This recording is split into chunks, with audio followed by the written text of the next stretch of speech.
Bonjour à tous et bienvenue dans On en parle, le podcast by Prudential Be Life Insurance, un podcast où on parle des sujets de santé et de société qui nous concernent tous. Aujourd'hui, on va parler de la drépanocytose, cette maladie qui pendant longtemps était annoncée comme étant une maladie qui ne permettait pas de vivre plus de 20 ans, mais grâce au progrès de la médecine, on peut vivre longtemps avec la drépanocytose. Aujourd'hui, on en parle donc avec Jacques-Alain. Bonjour.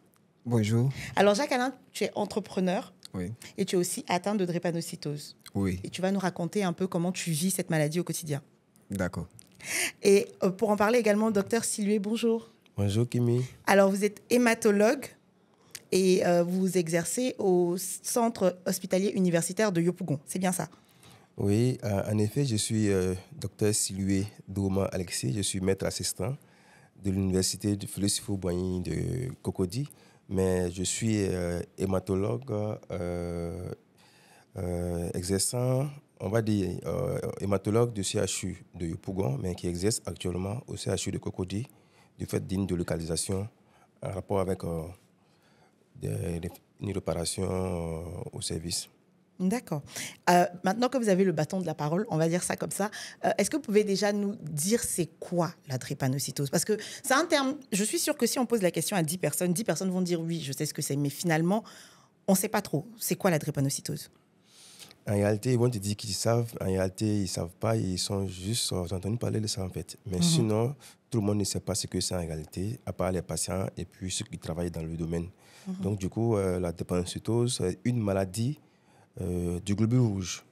Voilà, c'est une maladie génétique du globule rouge qui se transmet de façon récessive, c'est-à-dire du père et de la mère à l'enfant, voilà, et qui va être caractérisée par une mutation génétique, une mutation ponctuelle d'un gène qui va être responsable de la production d'une hémoglobine qui n'est pas normale.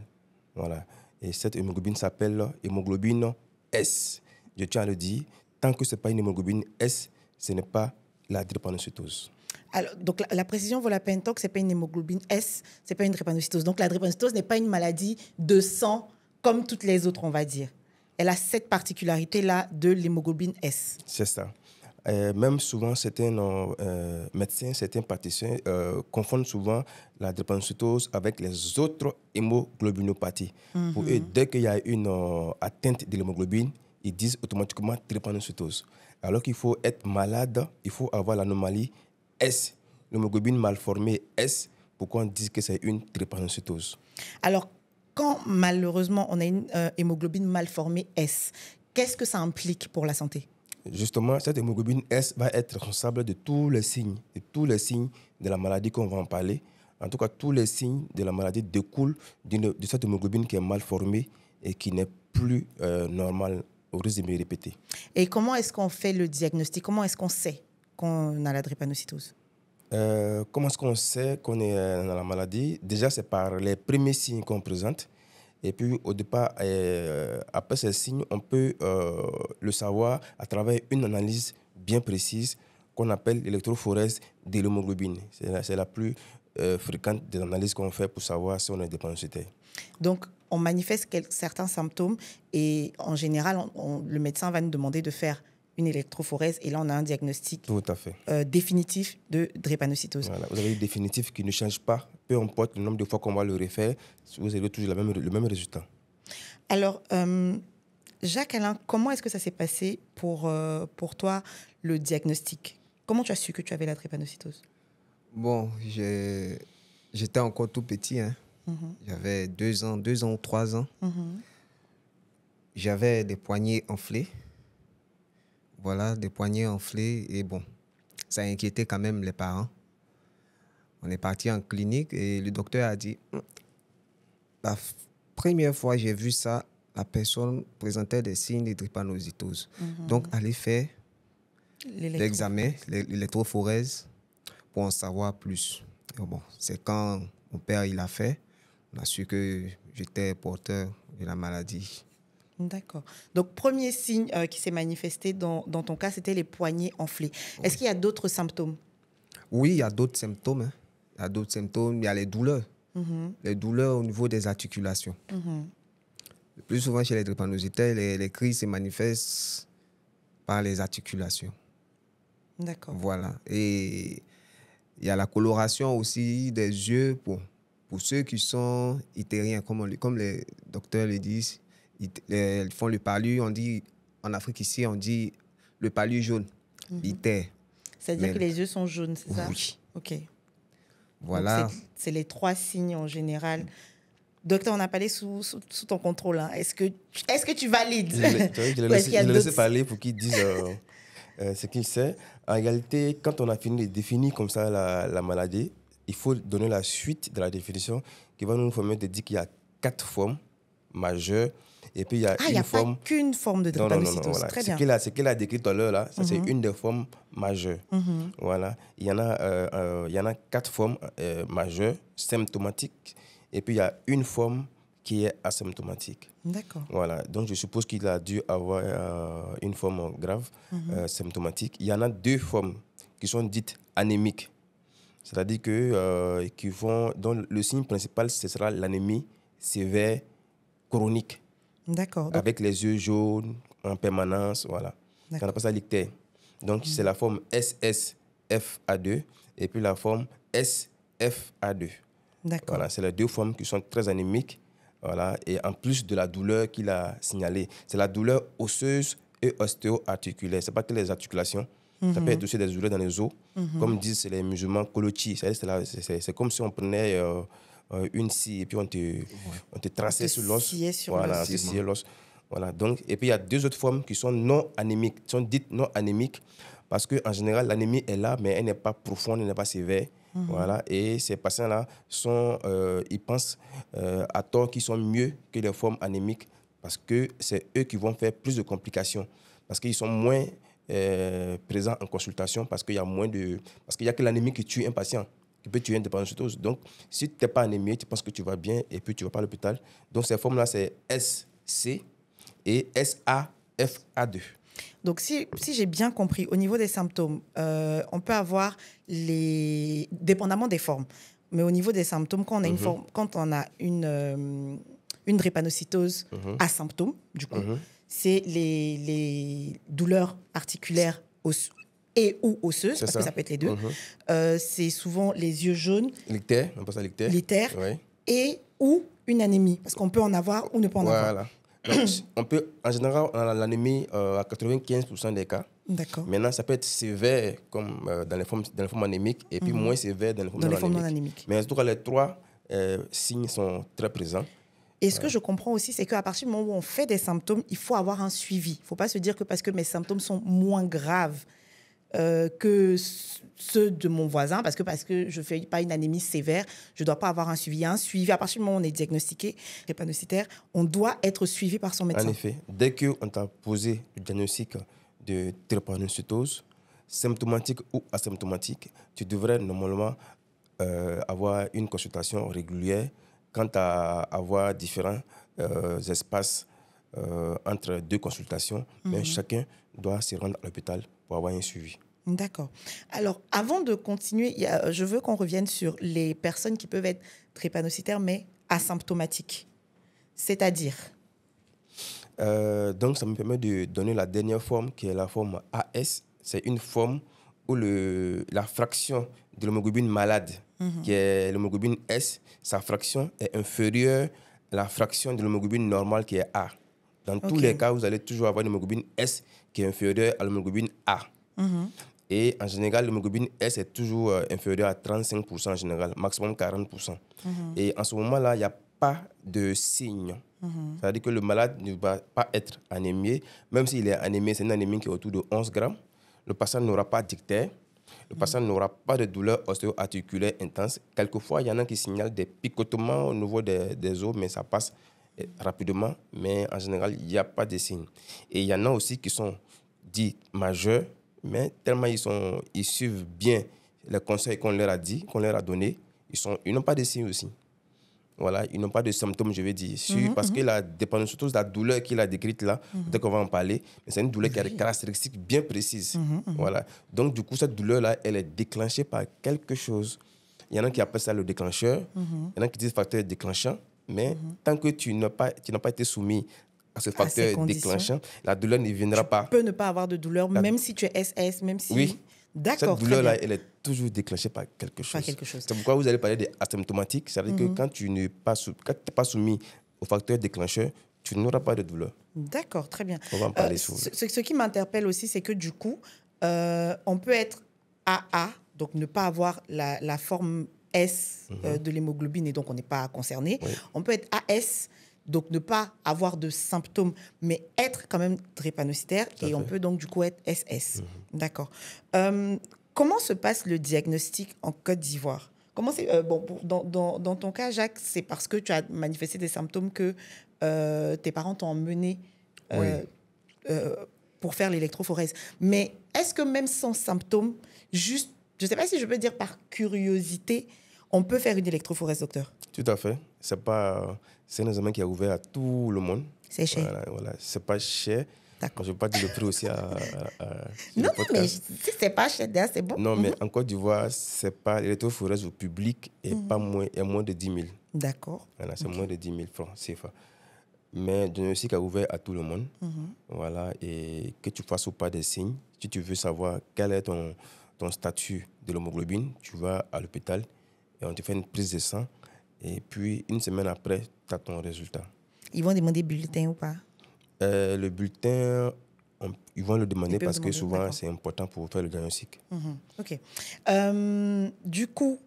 Mais après aussi, il y a des séances de dépistage qui sont organisées. En général, on met l'accent sur le jour de la drépanocytose, la journée mondiale de la drépanocytose, où en général, il y a le dépistage systématique. Tu te rends dans un des centres et puis on te fait ton dépistage. D'accord. Du coup, le dépistage n'est pas très cher. Il y a des campagnes de dépistage gratuites autour du 19 juin. Ouais.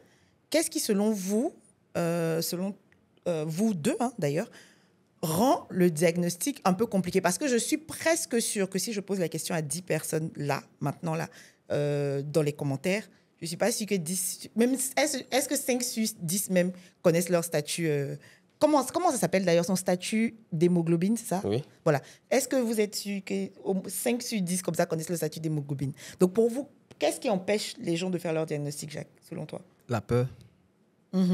Et puis... La peur de? La peur de savoir qu'ils sont drépanocytaires. Il y a des personnes qui désirent se marier. Ça, c'est un exemple.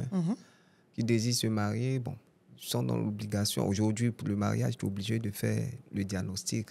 Mais si tu es amoureuse d'une personne, tu déclares AS ou bien SS, l'autre aussi est SS. On voit que le mariage, ça ne peut pas aller ensemble. Il y a ça. Et puis, il y a l'ignorance. Il y a l'ignorance qui le fait aussi. Donc, la peur et l'ignorance. Docteur? Non, je suis d'accord avec lui. En général, en Afrique, c'est la mentalité africaine. On n'aime pas aller provoquer le diable, comme on dit. Voilà. Si je me porte bien, pourquoi vous voulez que j'aille savoir ce que j'ai comme maladie, alors que nous allons tous mourir? Voici, voilà, c'est ce qu'ils disent. On va tous mourir, donc je n'ai pas envie d'aller savoir ce que je vais. Quand ça va arriver, je vais savoir ce que j'ai. Alors qu'en réalité, c'est important aussi. Voilà, sinon, c'est ça qui fait que les gens n'aiment pas aller. Et puis aussi, il n'y a pas de... Il y a une grande partie qui est asymptomatique. C'est-à-dire que quand on prend, peut-être que je vais le dire en même temps, quand on prend la proportion ivoirienne ou mondiale même d'ailleurs, ivoirienne surtout, comme on appelle la Côte d'Ivoire, si on prend 100 personnes, on vous prend encore 100 personnes, il y a 12 à 14 personnes qui auront le statut de l'hémoglobine S. Et puis dans les 12 ou 14 personnes, il y aura deux qui auront la forme symptomatique. Est-ce que vous voyez un peu? Donc la grande majorité est AS et puis on se promène dans la vie. Voilà, donc vous voyez qu'il n'y a pas de raison il n'y a rien qui m'oblige à aller faire mon électrophorèse parce que même quand je l'ai, je suis asymptomatique. Voilà. Peut-être qu'on va en parler un jour, mais il y a une raison génétique qui fait que l'hémoglobine S est dans nos Ah, mais si, on peut en parler. Moi j'ai entendu que c'était spécifique à l'Afrique, que la drépanocytose était spécifique à l'Afrique. Est-ce que c'est vrai? Oui, il y a une explication génétique, mais vous savez que la science, voilà, souvent, ça émet des hypothèses. Il y en a qui sont confirmées, il y en a qui sont reçues comme hypothèse. On dit que la zone la zone où sévit la drépanocytose, elle est superposée à la zone où sévit le paludisme en Afrique. Ok. Donc, dans la sélection génétique, vous savez que depuis que le monde est un monde, il y a une sélection positive génétique qui s'est faite. C'est pourquoi vous voyez que quand vous voyez dans un endroit, vous voyez que c'est le plus concurrent ou bien le plus concurrent des lions qui gouvernent la meute et qui donne sa progéniture. Oui, c'est le plus fort. Voilà. Donc, c'est la même chose également au niveau des gènes. Voilà. Quand un gène n'est pas bon dans l'évolution, il finit par disparaître ou bien il finit par muter pour pouvoir contrecarrer un problème. Donc, on s'est dit que l'hémoglobine S a muté pour pouvoir contrecarrer le paludisme qui sévissait en Afrique. Donc, on sait que l'hémoglobine S a une durée de vie qui est très courte, en moyenne 1 mois. Donc, cette durée de vie fait que le paludisme falciparum, qui est le germe du palu, n'a pas le temps de se développer jusqu'à terme de son cycle, avant même que le globule rouge ne meure, ne se casse. Donc, vous voyez un peu que donc, un drépanocytaire qui est AS, il a à peu près 40% des globules rouges qui sont AS. Donc, ces globules rouges, lorsqu'ils sont parasités, avant même que le parasite n'arrive en fin de cycle pour pouvoir t'infecter, pour que tu sois malade, le globule rouge se casse avant même que le paludisme n'arrive à terme de son développement. Donc, on est AS, on n'a pas palu. Voilà, en réalité, c'est ça. Quand on est AS, en réalité, c'est ça. Quand on est AS, on n'a pas... En tout cas, on fait moins de palu. Essayez de comparer, vous allez voir tous les AS. Si vous voyez quelqu'un qui fait... c'est ça, je mets ça en point d'introduction. Quelqu'un qui fait de moins en moins de palu, allez-y voir son électrophorèse, peut-être que vous allez voir qu'il est AS. Voilà. Même quand il fait, ce n'est pas la forme grave. Et puis, il en fait rarement. C'est parce qu'il y a quelque chose qui fait que... Lui, particulièrement, il y a quelque chose qui fait qu'il est insensible au paludisme. C'est souvent sur le S qui est là. Voilà. Mais en tout cas, c'est une explication génétique voilà, qui existe. Donc, c'est comme ça que ce gène S-là a apparu. Et puis après, il est venu créer autre problème. Mais il n'a pas pris en compte qu'on allait se marier, on allait faire des mariages consanguins. Voilà. Si ça existait en tant qu'AS, il n'y aurait pas de problème. Mais à partir du moment où deux AS se mettent ensemble on fait SS, ça devient... Là, il n'a pas prévu ça, en fait. Donc, c'est pour ça que le problème est là. D'accord. On a parlé tout à l'heure des douleurs et des déclencheurs. Déjà, avant que le docteur ne confirme, j'aimerais bien savoir, Jacques, est-ce que toi, tu as identifié un peu quelques déclencheurs de crise de douleur chez toi? Les saisons pluvieuses. Vous savez, la Côte d'Ivoire, c'est un pays humide. Donc là où il y a l'humidité, c'est pas facile. Une fois que ça s'installe, on rentre dans cette saison. Comme on le dit, comme moi je le dis avec mes amis, on dit, ça a commencé, je vais chez moi à la maison là-bas, l'autre côté. On dit, c'est où? À l'hôpital où je suis. Voilà. Parce que quand les douleurs, ça commence, c'est insupportable. C'est insupportable. Donc, en saison des pluies, en général, les douleurs sont plus intenses. Oui, là, on fait les crises. Oblige à aller à l'hôpital. Oui, pour quelqu'un qui connaît son corps, qui se maîtrise et tout, là, il n'y a pas de problème. Il faut avoir tes médicaments, tes antidouleurs et tout. Voilà. OK. Donc, saison des pluies. Docteur? Si on a parlé des déclencheurs, c'est ça. Il y a une demi-douzaine, comme dirait l'autre. Mais en réalité, il peut y avoir plus. Et puis, chacun peut en ajouter à la liste s'il pense qu'il y a quelque chose de particulier chez lui qui fait la crise. Donc, le déclencheur. Donc, chacun doit chercher ses déclencheurs. En plus de ce que l'hématologue aura dit comme facteur déclenchant. Pour revenir à ce qu'il a dit, la saison pluvieuse, ça rentre dans un grand tableau qu'on appelle l'exposition au froid. D'accord. Voilà. Donc, l'exposition au froid va déclencher la douleur. Je vais ouvrir une petite parenthèse pour dire comment est-ce que le froid déclenche la douleur. Ou bien on en parle après. On peut en parler maintenant? Voilà.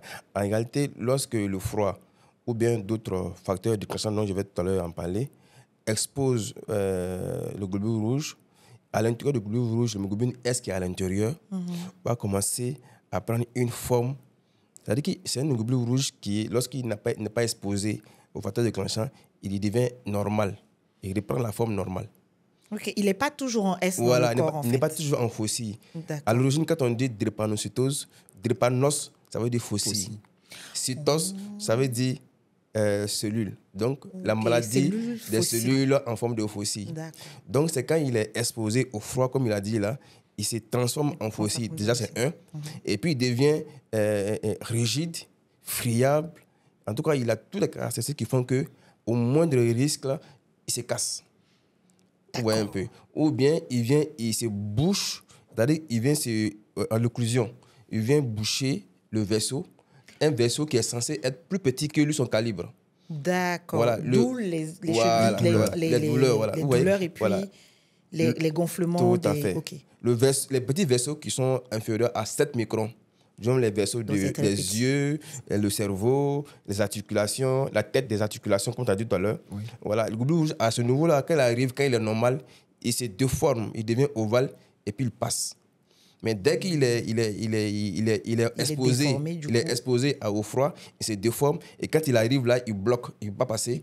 Et puis il bouge et puis il crée une ischémie en aval. D'où la douleur. D'abord, d'où la douleur là où j'ai bloqué. Et puis d'où les complications qu'on va en parler en aval. Et puis en amont, c'est l'hémolyse en fait. Donc voici les 3 signes qui vont en fonction de ce qu'on vous a dit tout à l'heure. Et donc pour revenir à ça, il y a le froid. Dans le froid, c'est quoi? C'est la pluie, c'est la climatisation, c'est le ventilateur qui souffle à une heure tardive, très tardive, comme 4 heures. Quand il commence à faire frais et qu'il y a quand même encore 4 heures. Okay. Voilà. Et puis, c'est les bains froids. Par exemple, aller en piscine froide ou bien prendre un bain froid carrément. Tout ce qui va qui va exposer le globule rouge au froid, c'est pas bon. En même temps, on va parler aussi également de changement de température brutale. Tu es dans une température comme ça, et puis un coup, tu es dans une extrême chaleur, ça fait déshydrater. C'est l'autre signe aussi. L'hypovolémie. Quand tu manques d'eau, quand tu es déshydraté, c'est le deuxième signe. En plus du froid. Donc, se protéger du froid au maximum. Voilà. Se protéger des variations de température. Des températures, chaleur. La chaleur extrême fait transpirer et quand on transpire, on perd de l'eau. Donc, se protéger de la déshydratation. Voilà. Ça aussi, en buvant beaucoup d'eau. Voilà. Et puis, donc, ça fait déjà quoi, 2 éléments. 2 éléments. Et il y a l'effort physique intense et prolongé. Oui. Voilà. Si je me lève ici, voilà. Si je fais le sport, plus de 30 à 1 heure, et puis c'est intense, je peux faire des douleurs après. Ça fait déjà combien? Ça fait 3. Voilà. Et puis, il y a le stress. Voilà. Si je suis trop stressé, ça peut me donner des douleurs. Il y a, voilà. Donc, il y a la diarrhée qui rentre dans la déshydratation. Dans la déshydratation. Voilà. Il y a le vomissement, tout ça. Il y en a beaucoup comme ça. Et puis, le grand maître où personne ne maîtrise, c'est la fièvre. La température qui s'élève à plus de 38 degrés, 39 degrés, la fièvre. Donc, comme la fièvre n'est pas du relais du patient lui-même, il doit venir voir le médecin en cas de fièvre. Mais la fièvre déclenche également la déformation des cellules. Tout à fait. S'il y a d'autres paramètres que je me rappelle, je vais vous dire, mais il y en a. D'accord. Il y en a d'autres. Comment ça s'est passé dans ta famille? Est-ce que, on t'a peut-être raconté parce que tu avais 2 ans au moment du diagnostic. Mais comment est-ce que ton entourage vit le fait que tu sois drépanocytaire? Est-ce que déjà tu es le seul de ta famille? Je suis le seul. Tu es le seul. Tu as des frères et sœurs? Non. Non, ok. Et du coup, comment est-ce que tes parents et ton entourage vivent ça depuis que tu es enfant jusqu'à maintenant? Bon, ça, en tout cas, je dis merci. Merci à mes amis, à la famille. Ils ne m'ont pas pris comme quelqu'un de faible. Voilà, ils ne m'ont pas pris comme quelqu'un de faible, ils m'ont toujours pris comme quelqu'un qui est comme eux. Voilà. J'ai toujours été bien entouré par ces personnes-là, même quand je suis malade. Personne ne va venir me faire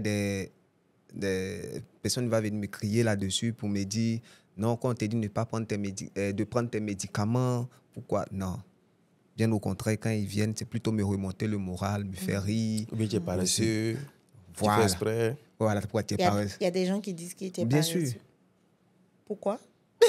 Si tu fais un travail et puis chaque fois tu es à l'hôpital ou bien tu es couché à la maison, on dit mais il fait exprès, il ne va pas travailler. Ah oui, à cause des absences. Voilà, à l'école c'est la même chose. À l'école comme c'est là, bon. La plupart des examens, ça se fait en saison pluvieuse. C'est vrai, La plupart des effectivement. examens, examens, en fait, c'est en En fin saison d'année, pluvieuse. oui, Moi, j'étais obligé de rater plusieurs fois les examens, que ce soit le BPC, le bac, le BTS et autres.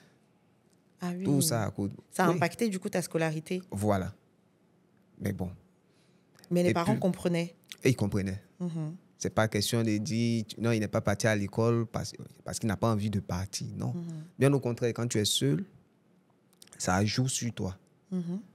Si on te laisse, tu es seul, ça joue sur toi. Mais là, tu veux partir là où il y a le monde. Tu veux aussi montrer de quoi tu es capable. Tu veux aussi apporter ton importance. Mhm, mhm. Contribuer à la société, en On fait, et être contribue à la normal. société, voilà. Mais bon, là, le sport, ma taille, là, j'ai même pas pu jouer au basket.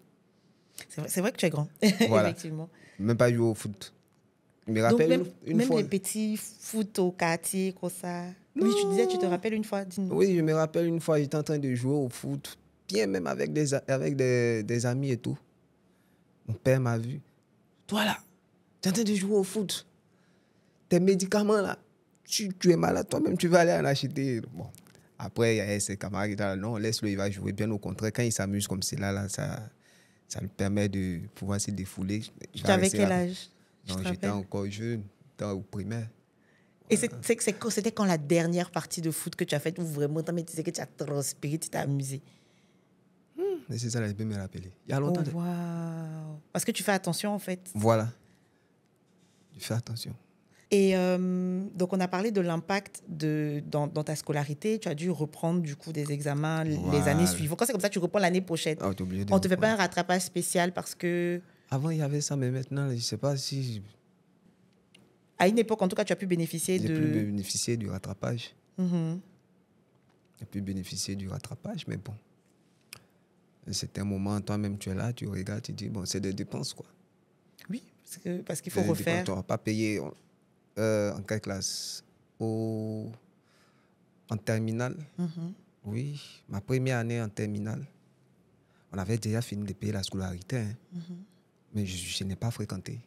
Tu n'as pas pu partir. Non, non, j'étais oublié. On m'avait fait opérer d'un calcul biliaire. Donc, C'est l'année une scolaire. complication de la Il y a maladie une aussi. complication qui est liée à la... Parce que j'allais te demander que... OK. Donc, c'est une complication liée à la drépanocytose. Oui, oui, Donc, on a dû t'opérer. voilà. Donc, Donc, ton année scolaire était, c'est fini. entre parenthèses, comme ça. Voilà. C'était gâté. Et donc, tu as refait... Parce que tu dis ta première année. Donc, tu as Oui, refait j'ai la refait la terminale. terminale. Voilà. Et tu as- Après le BTS aussi, Mhm. première année, tu es obligé de refaire aussi. Tout ça, ça a commencé au niveau du BPC. Mhm. Mhm. Au niveau du BPC. Ah, c'est au BPC. La 36e, il n'y avait pas de problème. Mhm. Mais BPC, bac, et BTS. Là, C'est là. à chaque fois qu'on va dire examen, c'est fini. Et du coup, alors je sais que, parce qu'on en a parlé en off, je sais que tu es entrepreneur. Mhm. Comment ça se passe pour gérer tes affaires aujourd'hui? Est-ce que déjà le choix d'être à ton propre compte, c'est aussi lié à ta maladie?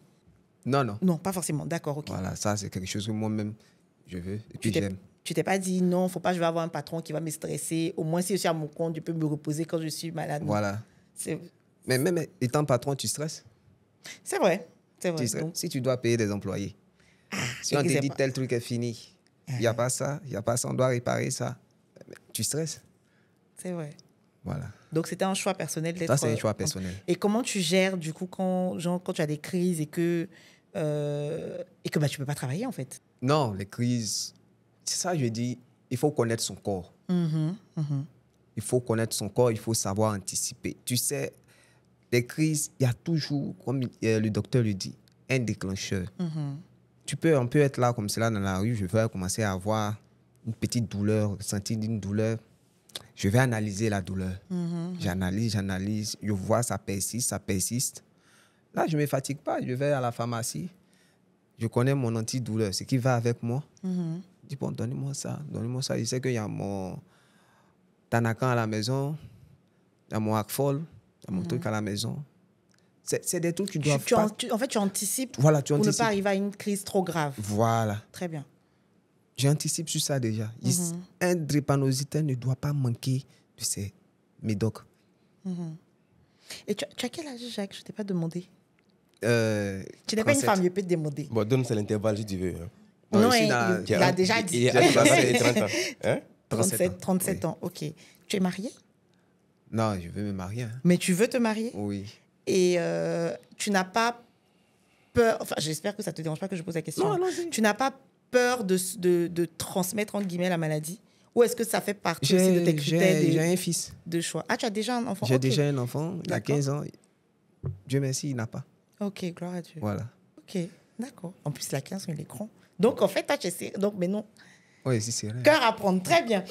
Non, mais il est probablement AS, son fils, c'est ça? Il est AS. 0. Bon, je sais qu'il fait de l'anémie, comme vous l'avez expliqué. Ouais, il peut être ça AS. m'amène à réfléchir. Voilà. Parce que quand on est... Attends, tu as eu un fils et tu n'as pas fait l'électrophorèse du petit. C'est la peur. Il a dit c'est la peur. C'est la peur. Papa même est dedans. On va venir dire enfant quoi est dedans. À partir du moment où tu es homozygote comme lui, quand tu es homozygote, que tes deux allèles portent la maladie, quand tu vois ton enfant, il va porter l'allèle de son papa. S'il a pris soin de faire en sorte que la maman soit AA. Ok. Donc là, maintenant, la cœur à prendre, la tante n'a qu'à être AA. Comme ça, elle est forcément AA. On ne peut pas être dépositaire, subir ce qu'ils subissent, et puis aller prendre une femme qui est AS. Ok. En général, c'est ceux qui ne savent pas là, qui se mouillent, quoi, qui disent, bon, on va aller voir ce que c'est. D'accord. Alors, on a parlé de complications. Quand tu nous racontais un peu ton expérience, on a parlé de complications. Donc, il y a des complications qui peuvent venir à cause de la drépanocytose. Quelles sont-elles, docteur? Il y en a beaucoup. On ne peut pas toutes les citer, mais on peut les mettre, plus fréquentes. Voilà, on peut les mettre dans des grands tiroirs. Voilà, il y a des complications qui sont dites anémiques et puis des complications qui sont dites ischémiques. Maintenant, dans les complications d'un deux côtés, ça peut être des complications aiguës, c'est-à-dire ça arrive dans un court temps et puis ça peut se traiter rapidement. Et puis il y a des complications chroniques, c'est-à-dire que ça vient avec le temps, ça vient doucement. On n'a pas le temps de voir venir la maladie. Et après, un coup, on est devant la complication. Donc, je vais mettre plutôt l'accent sur les complications chroniques, parce que c'est ce qui pratique plus les patients. Parce que les complications aiguës, en général, ça les envoie à l'hôpital, on les consulte. Mais les chroniques, là, c'est comme ce qu'il vient de dire, il est plus fréquent. Au niveau ischémique, ça veut dire quoi, ischémique? Pardon. Ischémique, je vous ai dit que quand il y avait une occlusion du vaisseau, du petit vaisseau, en aval, il y avait une ischémie. C'est-à-dire que l'oxygène qui passe à travers le sang et le globule rouge pour aller jusqu'aux extrémités, l'oxygène ne passe plus. Et donc, ça provoque une hypoxie. Et l'hypoxie, en termes terre à terre, c'est le petit frère de l'ischémie. C'est quand il y a hypoxie qu'il y a ischémie. Ischémie, c'est la mort tissulaire. Ok, voilà, c'est une mort tissulaire. Okay. Et quand la mort tissulaire n'est pas vite corrigée, au bout de 6 heures, ça devient une nécrose. Voilà. L'ischémie, c'est plutôt, c'est plutôt la nécrose qui est la mort tissulaire. Voilà. Donc, du coup, au niveau des complications, quand on parle de nécrose de la hanche, c'est ça en réalité. C'est-à-dire que la hanche, la tête de l'articulation, peut se nécroser. Voilà, nécroser, devenir friable. Et puis, elle ne va plus entrer en contact avec, comment on dit ça, la hanche et le bassin. Et puis, du coup, tu as une douleur qui est là, qui est permanente. Et qui, au fait, à un moment donné, tu vas avoir le membre qui sera raccourci. Et tu ne pourras même plus marcher avec... ça t'empêche de marcher. Sans la béquille, en fait. Et donc, pour traiter ça, il faut aller carrément faire des infiltrations. Une prothèse. Une prothèse, d'accord. Voilà. Okay. C'est une des complications, par exemple, ischémiques. Tu peux avoir une complication ischémique au niveau des yeux. C'est-à-dire que tu as la cécité. Tu peux perdre la vision. Parce que les petits vaisseaux de l'œil vont se nécroser. Tu peux avoir également une complication ischémique au niveau de la tête. Le cerveau, c'est l'AVC. Accident vasculaire cérébral. Donc, un drépanocytaire peut faire un AVC. Voilà. Ça peut être au niveau du cœur. Peut faire un arrêt cardiaque, une mort subite. Ça peut être au niveau des vaisseaux pulmonaires, cardiovasculaires, une embolie. Voilà, ça se rentre sur le thème du syndrome thoracique aigu. Tu peux même en faire au niveau de la verge. Tu peux faire une érection douloureuse, permanente. Et involontaire. Sans stimuli, très douloureuse. Ça s'appelle le priapisme. Tout ça, c'est des complications de la drépanocytose. Ça, c'est ischémique et chronique. Voilà, donc vous voyez que... Et ça, en général, c'est des choses qui arrivent chez les patients qui n'ont pas de signes, qui n'ont pas de symptômes. Oui, parce qu'ils ne surveillent pas. Parce qu'ils ne surveillent pas. Donc, ils n'ont pas ce système Voilà. d'anticipation C'est ça, voilà. pour éviter que... Voilà, mais souvent, il n'y a même pas de douleur. Voilà. Et puis, quand ils viennent, c'est déjà arrivé. Parce que, et là, il y en a même, c'est devant ces signes-là qu'on découvre qu'ils sont dépendants. Parce qu'ils ont continué à vivre avec ça, comme c'est l'Africain, voilà, ils aiment la douleur, voilà, donc ils vivent avec ça, C'est-à-dire qu'ils avaient des douleurs, mais bon, ils se sont dit, c'est pas très grave. Voilà, c'est ça. Et jusqu'à... D'accord. Maintenant, il y a d'autres complications, comme ce qu'il a dit, la lithiase, voilà. Du coup, on a parlé des complications chroniques, mais ça m'emmène à une question. Est-ce qu'aujourd'hui, la drépanocytose est considérée comme une maladie chronique ou une maladie incurable? Ouais. Incurable. Si dans le sens de incurable, on parle de maladies qu'on ne peut pas guérir, effectivement, c'est le cas. Mais c'est parce qu'on est pays en développement. Sinon, à l'Occident, aux États-Unis, en Angleterre, en France, la maladie est curable à travers la greffe de moelle osseuse et puis la thérapie génique qui fait qu'on peut changer carrément le gène qui est malade là. Voilà, ça c'est la thérapie génique. On peut l'enlever de tout. L'enlever puis on le remplace par une technique bien précise. Ou bien on peut carrément allogreffer le patient, c'est-à-dire qu'on change son sang. D'accord. C'est-à-dire qu'on lui apporte une moelle osseuse qui n'est pas malade, qui va aller remplacer la moelle osseuse qu'il avait et dans laquelle il y a l'hémoglobine S. Voilà. Donc du coup, il va avoir un sang différent, voilà, un sang nouveau. Donc c'est par ces deux techniques-là qu'on peut guérir. D'accord. Hormis ça, si tu n'as pas ces moyens-là, mais quand on vous dit ça comme ça, ce n'est pas quelque chose qu'on peut faire. Alors voilà, justement, c'était ça la question. On a cité des pays à l'étranger. Mais est-ce qu'en Côte d'Ivoire ou en Afrique de l'Ouest au moins, on peut faire greffe et thérapie génique? Ça existe ou pas? Ce n'est pas encore faisable en Afrique de l'Ouest. Mais les centres de greffe sont en train de se mettre en place. Il y a même un qui se met en place un peu en Côte d'Ivoire, à Bassam. Voilà. Mais il faut dire que même si le centre est en place, il y a des critères pour aller à la greffe. Il faut ça c'est encore un autre cas, docteur. Mais au moins, c'est possible. Ça vient, mais bon, je sais que ça va prendre encore un peu de temps parce que c'est étape par étape. Même quand on met un centre de greffe en place, il faut rouiller l'appareil. Comment on dit ça même? Il faut, comment on dit quand on... Il faut entraîner les gens à faire... Oui, il faut entraîner. Il y aura un temps de mise en place avant que ce soit effectif. Après ça, maintenant, on va commencer par l'autogreffe, qui n'est pas l'allogreffe. Et puis maintenant, quand on sera bien prêt avec l'autogreffe, on va maintenant faire l'allogreffe. C'est l'allogreffe qui intéresse les drépanocytaires. Et encore, pour faire une allogreffe à un drépanocytaire, il faut être sûr qu'il en a besoin. Parce que c'est facile de dire on va l'allogreffer, mais quand tu as fini de l'allogreffer, dans certains cas, tu as créé comme ça un malade chronique aussi. Parce que quand tu envoies le sang d'une personne dans le corps d'une personne... En fait, ça dépend du don. Voilà, du don. Voilà. Si le don est, la qualité du donneur. C'est tout à fait. La qualité du donneur. Si le don n'est pas tout à fait 100%, souvent, ça crée d'autres situations qui vont même faire... Souvent, le malade va regretter. J'aurais préféré rester dépensionnel que de vouloir me rendre. Parce que tu vas tout ton temps à l'hôpital. Donc, c'est des choses qu'il faut mettre en place qui font que tout le monde n'est pas greffable. Voilà. Alors...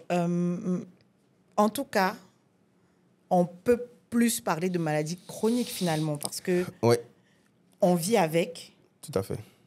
Tant bien que mal. Tout à fait. On peut potentiellement, si on surveille bien, anticiper les crises.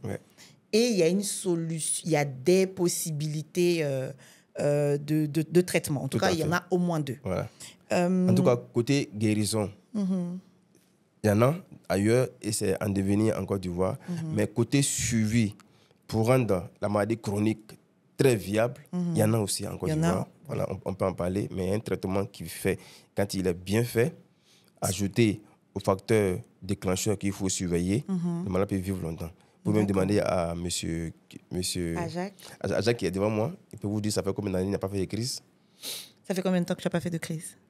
Ça fait près de 8 ans. Ah oui. Ah oui, tu vois. Ah ouais, quand même. Un patient c'est pas mal. Voilà. 8 ans sans faire de crise, c'est pas mal du tout. Un patient qui est homozygote et qui a fait 8 ans, c'est parce qu'il a fini par se connaître et il est très anticipatif.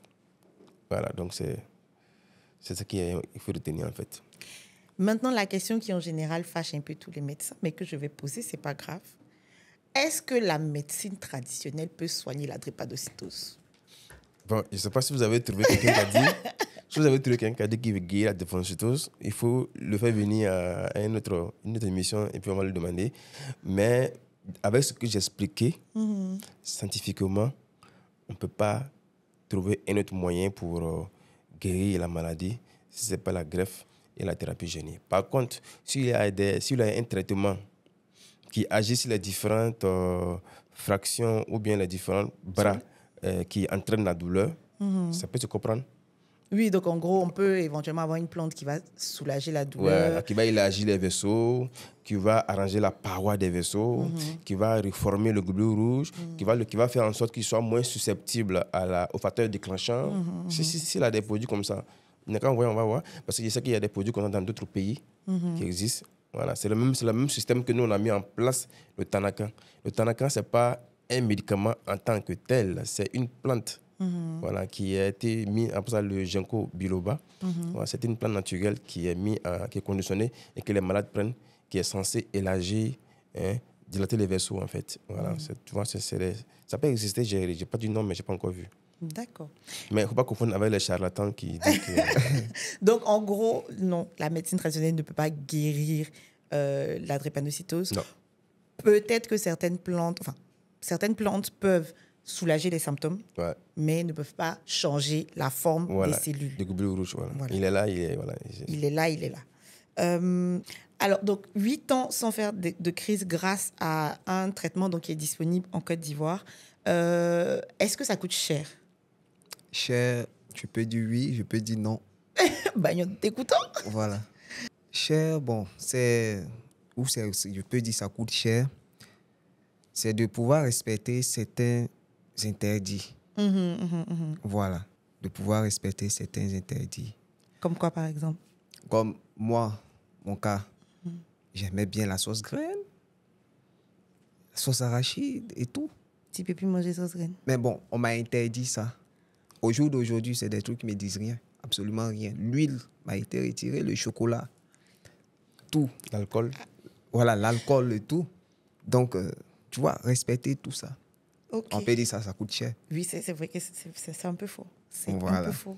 Maintenant, coût médical, au niveau de l'argent et tout, pas aussi cher pour la vie.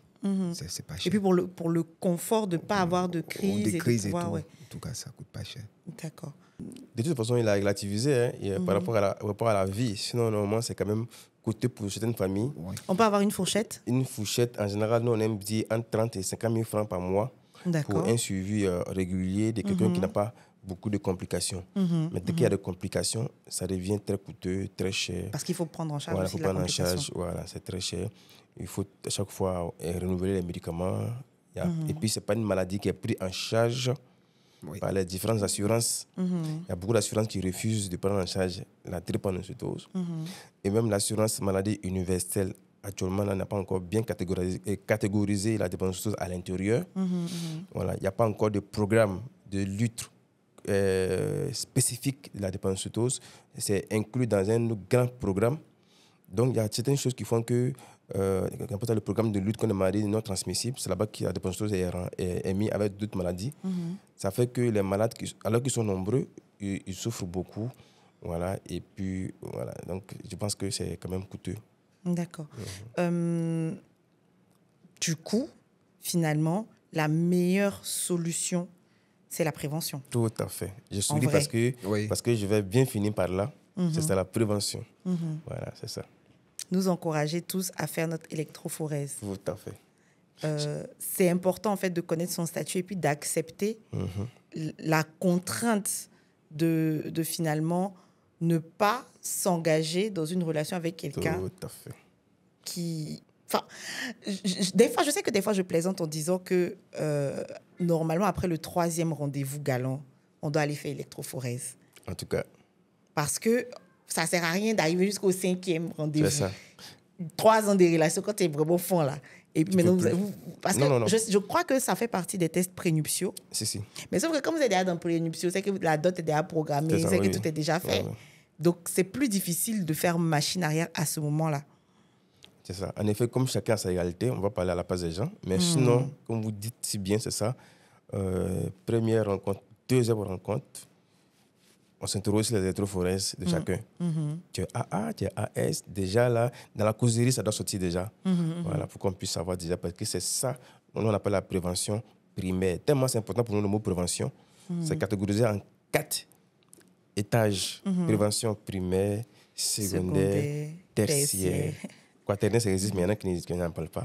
Mais dans la prévention primaire, là, c'est ça en fait. C'est d'empêcher que 2 personnes se mettent en couple indûment en rapport avec l'hémoglobine S. C'est ça. C'est ça qu'on appelle le conseil génétique. C'est-à-dire que notre rôle, c'est dès que tu as Luc est devant moi, par exemple, dès qu'il a 10 ans, il a 20 ans, quand il vient me voir, dès qu'il est déjà bébé, et puis déjà la maman est informée, inculquée par rapport à ça. Donc quand tu vas voir, quand il va grandir, il va avoir 10, 15 ans, il faut lui inculquer ça, de ne pas se marier avec quelqu'un qui est AS ou bien AC, ou bien, en tout cas, voilà, il faut que la personne soit AA. Ça, c'est le conseil génétique. On les met ça dans les oreilles, on les dit ça, on les répète ça, pour qu'ils ne se mettent pas en couple avec d'autres personnes. Ça, c'est le conseil génétique. Mais quand ils se sont mis en couple sans nous voir, il y a encore ce qu'on appelle, ce qui n'est pas fait en Côte d'Ivoire, ce qu'on appelle le diagnostic pré-implantatoire. C'est-à-dire que quand ils ont fait, par exemple, un bébé. Voilà, ils veulent faire un bébé. Quand ils ont les moyens, on peut croiser les fœtus et les gamètes.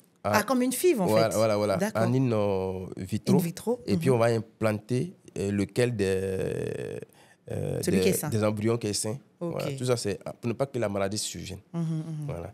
Maintenant, quand malgré ça, ils ont conçu et qu'on voit que ça peut faire une interdépendance, à ce qu'on appelle le diagnostic anténatal. C'est-à-dire qu'on va mettre une sonde dans le placenta pour recueillir et puis tester le placenta pour voir s'il y a des hémoglobines S. Voilà, quand c'est le cas, ce qui n'est pas recommandé par l'éthique, c'est de faire un avortement, par exemple. Mais ce n'est pas recommandé. Vous voyez un peu. Moi-même, mon côté, tu vois, voilà. Donc, c'est ça. Mais au moins, on sait avant la naissance. Et bon, tout ça, c'est les préventions, en fait. Et maintenant, quand l'enfant est né, on peut encore dépister l'enfant très tôt. Après 3 jours de vie, on fait le test spécifique sur le sang. Et si c'est indépendant, très tôt, on commence le suivi. Et il va mieux vivre que la personne qui a été diagnostiquée 6 mois après ou bien un an après. 1 an après ou 2 ans après. Ouais, ou 2 ans après. Et maintenant, malgré tout ça, toujours dans la prévention, quand tu es déjà dépensité, on n'a plus rien fait, c'est de faire en sorte, parce qu'il a dit là, les différents régimes, les différents conseils qu'on leur donne pour ne pas que la douleur et les complications surviennent. D'accord. Ça, c'est la prévention. Donc, il ne faut pas avoir peur. Voilà. On est là pour eux. Voilà. Venez nous voir. On va vous suivre. C'est le sourire de Dr Sylvain qui me retient. Ouais. Jacques, un mot de fin? Bon, c'est de vous dire merci parce que c'est une maladie qui n'est pas connue de tous. On en parle seulement, je peux dire, à l'école, en SVT. C'est vrai qu'il y a encore un SVT dessus. Et à part ça, c'est fini. Hein. Ça passe. Tant que tu n'as pas quelqu'un à côté de toi qui fait cette maladie, t'en fiches. Donc, c'est le merci. Merci à toi, en tout cas, d'avoir partagé ton expérience. Merci, Dr Sylvain. Donc, également, mon mot de fin, c'est déjà de dire merci à tous ceux qui nous ont fait jusque-là, qui ont fait en sorte que nous ayons l'amour de traiter les drépanocytaires. Parce que, comme tout à l'heure, vous m'avez dit que je souriais. Si tu ne souris pas, tu ne peux pas vivre avec les drépanocytaires parce que c'est très, très, très, très, très difficile. Je dirais même que si 2 personnes veulent se marier, malgré tout ce qu'on leur dit, qui me contactent, je vais les faire entrer dans mon service. Je vais leur montrer un drépanocytaire qui est en crise. Et si malgré la crise qu'ils vont observer, ils ont quand même envie de se marier, c'est qu'ils sont courageux. C'est ce que je vous ai dit. Et dire merci à mes différents maîtres. Depuis, on ne va pas les citer, mais ils sont tous là et ils nous encouragent à continuer à vous suivre. Donc vous venez, derrière nous, il y a une grande équipe qui vous prend en charge. Et merci à vous tous. Merci à Kimi, merci à Jacques. Voilà, c'est ce que je voulais dire comme info. Merci, docteur Silué. Merci, Jacques. Encore merci d'avoir accepté de parler aujourd'hui de la drépanocytose. C'était On en parle, le podcast by Prudential Be Life Insurance. À bientôt.